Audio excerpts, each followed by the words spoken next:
খুব আশা করেছিলাম বাবা, খুব আশা করেছিলাম তুমি আমাকে একটু জড়িয়ে ধরবে, জানো সত্যটাকে। একটু বাদাম ভাজা, একটু ছোলা মটর, একটু লজেন্স, একটু খাবার দাবার খাওয়াবে বাবা। তুমি ওকে কিচ্ছু করলে না, কি করবো বাবা? সবাই আমাকে বললো তোমার বাবা তোমাকে পাত্তা দিল না। আমি বললাম আসল বাবার সাথে জানো বাবার এই এক সম্পর্ক। বাবা তুমি আমার মান সম্মান ডুবে দিলে বাবা, তুমি আমার কাছে এলে না বাবা। তুমি এটা করতে পারলে? আমি তোমার থেকে পালাচ্ছিলাম না, আমি খেতে যাচ্ছিলাম, ছাগল কোথাকার। এই ভিডিওটা আমার হচ্ছে মানে ঢ্যামনা বাবার জন্য, ঢ্যামনা বাবার জন্য, বুঝতে পেরেছো? তোমরা বলবে এই রকম বাবা তোমার মানে পছন্দ। দেখো আমি কিন্তু এর সন্তান হতে চাইনি, আমি এর সন্তান হতে চাইনি, কিন্তু এই ঢ্যামনা বাবাই আমাকে সন্তান করে ফেলেছে। যদি আমাকে সন্তান করে ফেলে তাহলে আমার কি দোষ বলো? ঢ্যামনা বাবা বলছে ঢ্যামনা বাবা নাকি ওখানে শের হয়েছিল। শের হয়েছিল না ভিজা বিড়াল হয়েছিল, সেটাই হচ্ছে এখন ব্যাপার। তোমরা দেখেছো, তোমরা সবার ক্যামেরায় দেখেছো যে ঢ্যামনা বাবা শের হয়েছিল না ভেজা বিড়াল হয়েছিল না কি হয়েছিল। আচ্ছা তোমাদের একটা কথা বলি, কথা হচ্ছে আমাদের যেই জায়গাটা দাঁড়ানোর কথা ছিল আমরা কিন্তু প্রথম দিকটা সেই জায়গাটা দাঁড়িয়েছিলাম, তারপরে ওই জায়গাটা আমাদের বসার অসুবিধা হচ্ছিল এবং দাঁড়িয়ে থাকতে অসুবিধা হচ্ছিল, প্রচুর পরিমাণে রোদ আসছিল আর প্রচুর ভিড় হয়েছিল। তোমরা জানো পৌষ মাসের শেষ, তো প্রচুর পরিমাণে ভিড় হয়, তো আমরা একটা সুন্দর বসার জায়গাটা আমরা চলে গেছিলাম। এবং এই যে ঢ্যামনা বাবা এতদিন ধরে লাইভ সেশন করছিল, করে কি বলছিল পচা ডিম ছুড়বে, পচা টমেটো ছুড়বে, পচা টমেটো মানে এই সমস্তগুলো ছোড়াছুড়ি করবে, আরো অনেক কিছু করবে ঢ্যামনা বাবা, আরো অনেক কিছু করবে। হ্যাঁ, এবং একজন ভিউয়ার্স আমাকে এসে বলছে যে যা যা যা, আমি যখন বলেছিলাম যে লাইভে আমরা এই লাইভে বলছি কেন আমরা মিট আপে যাবো, তখন একজন এসে বলছে যা ওখানে গিয়ে চুল ছেঁড়াছেড়ি করবি, তোকে তো মারবে, চুল ছিঁড়বে, এইরকম ভাবে আমাদের ভিউয়ার্স আমাদের বলছে। ঠিক আছে, তখন আমিও একটু দেখতে চেয়েছিলাম যে দেখি সত্যিকারের কি চুল ছেঁড়াছেড়ি হয়। কিন্তু দেখো আমরা একটা ভদ্র বাড়ির বউ, আমরা একটা ভদ্র বাড়ি থেকে বিলং করি, আমরা আমার বাপ মায়ের একটা শিক্ষা দীক্ষা আছে, আর সবার পরে এখন যেহেতু আমি কারোর বউ, হ্যাঁ, তো কোন বাড়ির বউ, তো সেই জায়গাটা সম্মান আমাকে কিন্তু রাখতেই হবে। হ্যাঁ, ঢ্যামনা বাবার মতন তো চশমেশ্বর নয় আমার হাজবেন্ড। আমার হাজবেন্ড কিন্তু একটা ভালো জায়গায় প্রতিষ্ঠিত, তো সেখানে আমার কিন্তু একটা সম্মান আছে। তাই আমি চাইলে একটা ফাটাস করে চর ইজিলি মারতে পারতাম, কিন্তু কেন মারবো, কেন মারবো? আর আমি এইসব মারা ঠাড়াতে পছন্দ নই। আমি সবসময় বুদ্ধি খাটিয়ে জেতাতে আমি করি, বিশ্বাস করি। ঠিক আছে, আর সবার পরে কেন, সবার প্রথমে হচ্ছে আমার পরিবারের সম্মানটা আমার কাছে সবার আগে। ঠিক আছে, তাই ওই ছোট লোকের মতন ছোট লোকগিরি আমরা করতে পারিনি। আমরা যেখানেই জায়গা চেঞ্জ করেছি ওরা সেখানেই গেছে, ওরা ওটা মিট আপ করেনি। ঠিক আছে, মিট আপ করে একটা নির্দিষ্ট জায়গায়।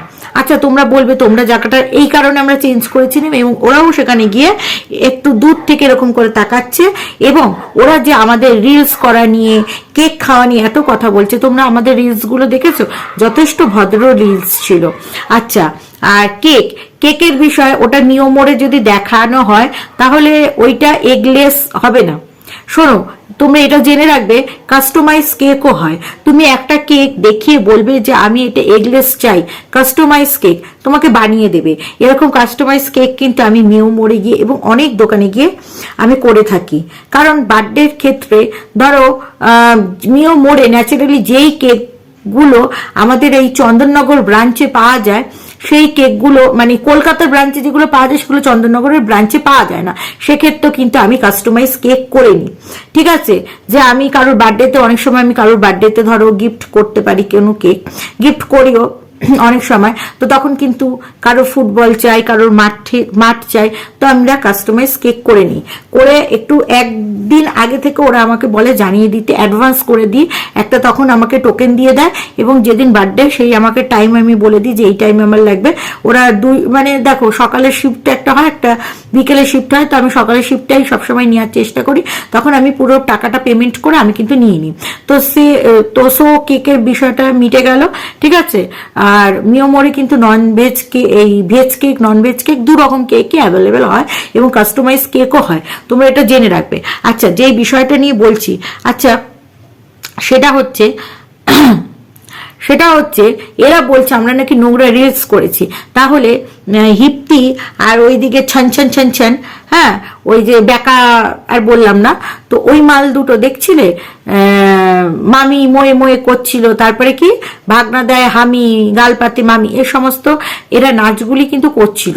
তাহলে কেন করছিল এই ধরনের নাচ? ওরা কেন করছিল মন্দির প্রাঙ্গণে? এটা কি কোনো ধরনের জিনিস? এবং তোমরা শোনো, ওরা বলছে আমরা নাকি ভয় পেয়ে গেছি, আমরা কোনো ভয় পাইনি।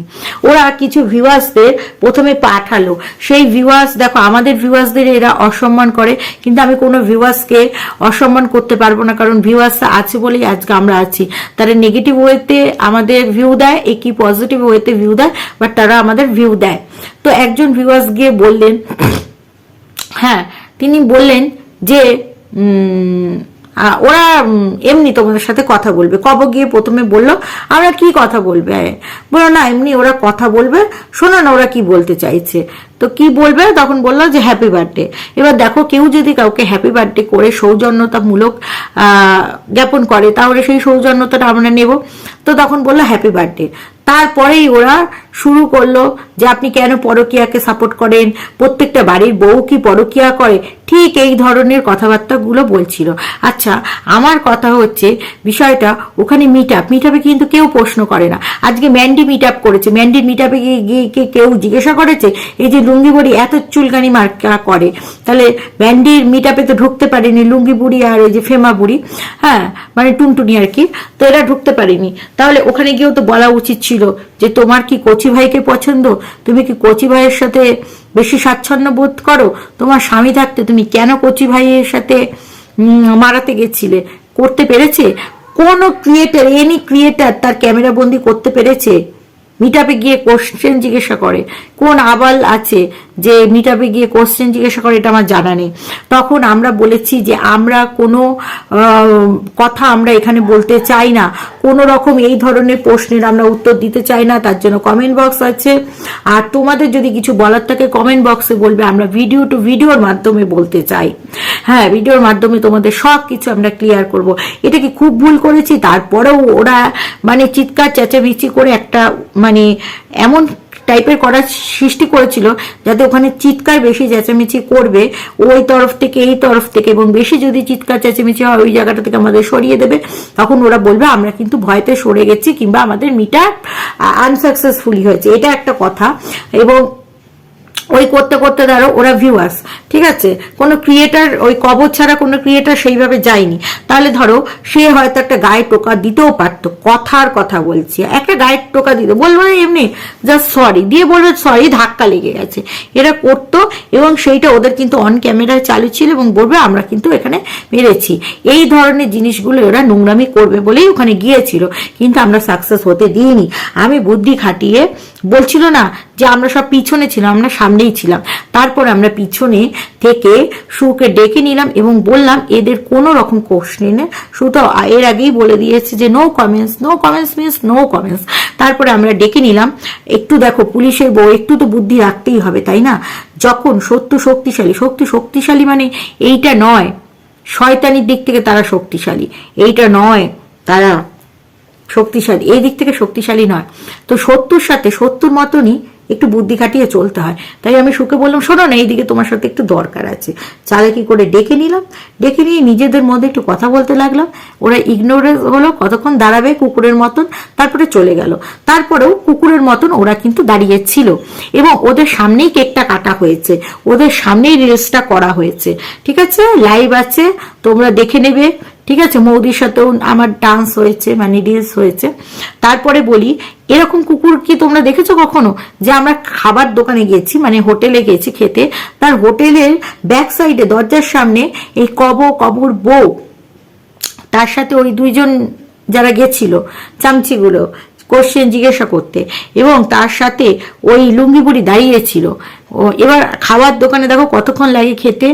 এবার ওরা প্রায় 8 ঘন্টার উপরে দাঁড়িয়েছিল, দাঁড়িয়ে দাঁড়িয়ে পা ব্যথা হয়ে গেল। এবং লুঙ্গি বুড়ি তোমরা তো জানোই, লুঙ্গি বুড়ির কখনো ঘরের মধ্যে পিছন বসে না, লুঙ্গি বুড়ি চলে গেল মানে কবর বাড়িতে। আমি তো হাসতে হাসতে বলছিলাম এবার কবর বাড়িতে দৌড়াবে।